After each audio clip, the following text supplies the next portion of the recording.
Hello everyone, welcome back to my YouTube channel. आज हम देखेंगे सीपीसी का सेक्शन 10 जो कि कहता है स्टे ऑफ सूट।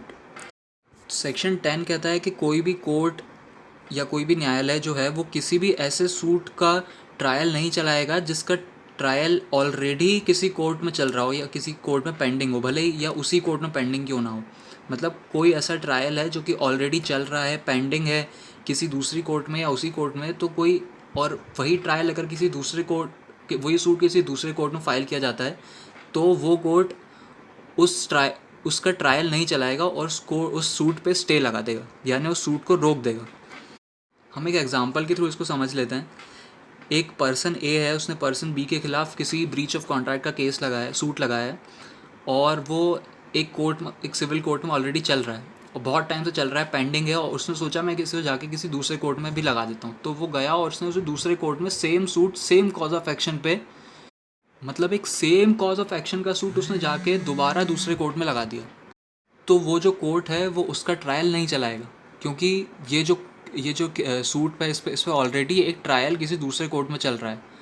हाँ, अगर आप किसी दूसरे सब्जेक्ट मैटर या किसी दूसरे क्वेश्चन पे जाके केस लगाते हैं तो वो ठीक है, लेकिन आप उसी सेम मैटर ऑफ क्वेश्चन पे फिर से केस नहीं लगा सकते, क्योंकि वो केस ऑलरेडी अभी कहीं पे किसी दूसरे कोर्ट में पेंडिंग है।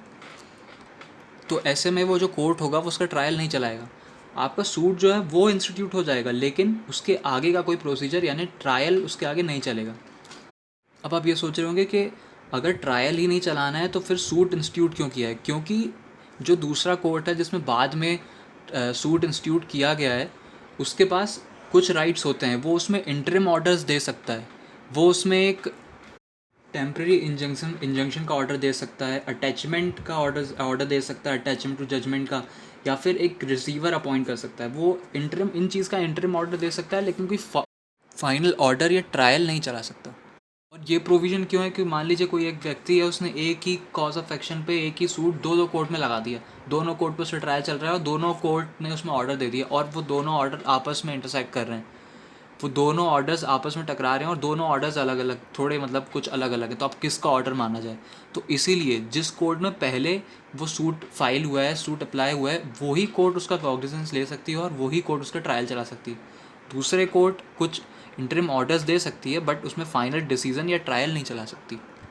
क्योंकि ये जो सेक्शन 10 का ये जो पूरा प्रोविज़न है स्टे ऑफ सूट का, ये एक मैंडेटरी प्रोविज़न है। इसमें कोर्ट का कोई पावर नहीं चलेगा कि वो किसी दूसरे कोर्ट में ऑलरेडी चल रहा है और चला ले, नहीं, ये एक मैंडेटरी प्रोविज़न है जिसको मानना ही पड़ता है। और अब ऐसा ज़रूरी नहीं है कि जो दूसरा सूट है वो किसी दूसरे कोर्ट में लगा हो, वो उस कोर्ट में भी फिर से लगाया जा सकता, मतलब जिस कोर्ट में ऑलरेडी केस पेंडिंग है उसी कोर्ट में फिर से अगर वो सूट लगाओ तो भी स्टे ऑफ सूट उसको स्टे ऑफ सूट कर दिया जाएगा। किसी दूसरे कोर्ट में जो कि कॉम्पिटेंट हो, जो कि सेम पावर का हो उस कोर्ट के, उसमें भी अगर लगाओ तो भी स्टे ऑफ सूट कर दिया जाएगा। अब भले ही या तो वो खुद वही व्यक्ति जाके लगाए जिसने पिछले कोर्ट में केस लगाया था, या उसका कोई रिप्रेजेंटेटिव लगाए। और अब पहले कोर्ट से जब मान लीजिए अगर पहले कोर्ट में वो केस ख़त्म हो गया, उसमें उस पर डिसीजन आ गया, तो उसके बाद भी आप सेम पावर वाले किसी कोर्ट में जाके उस सूट को नहीं लगा सकते। यहाँ पे रेस जुडिकाटा का प्रोविज़न अप्लाई हो जाएगा।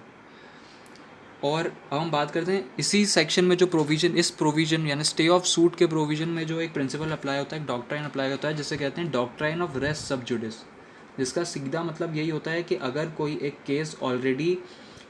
एक सूट ऑलरेडी किसी एक कोर्ट के अंदर चल रहा है, जो कि कॉम्पिटेंट कोर्ट है, जो कि उस केस का या सूट का कॉग्निजेंस ले सकती है, जो सूट उस कोर्ट के जुरिसडिक्शन के अंडर आता है, वो ऐसा कोई सूट उस का ट्रायल उस कोर्ट के अंदर चल रहा है, तो वो व्यक्ति जिसने वो सूट लगाया वो किसी दूसरे कोर्ट में सेम कॉज ऑफ एक्शन के ऊपर सूट फिर से नहीं लगा सकता, अगर पेंडिंग है तो। और अगर पेंडिंग नहीं है, डिसीजन आ चुका है, तो भी नहीं लगा सकता। अगर पेंडिंग है, चल रहा है, तो वहाँ पे रेस सब जुडिस का डॉक्ट्राइन अप्लाई होगा कि फिर से नहीं लगाया जा सकता। और अगर उसमें डिसीजन आ गया है तो वहाँ रेस जुडिकाटा का प्रोविज़न अप्लाई होगा। तो ये था हमारा सेक्शन 10 स्टे ऑफ सूट। अगर आपको ये वीडियो पसंद आई हो तो वीडियो को लाइक करें, कमेंट करें, शेयर करें और हमारे चैनल को सब्सक्राइब करें। Thank you.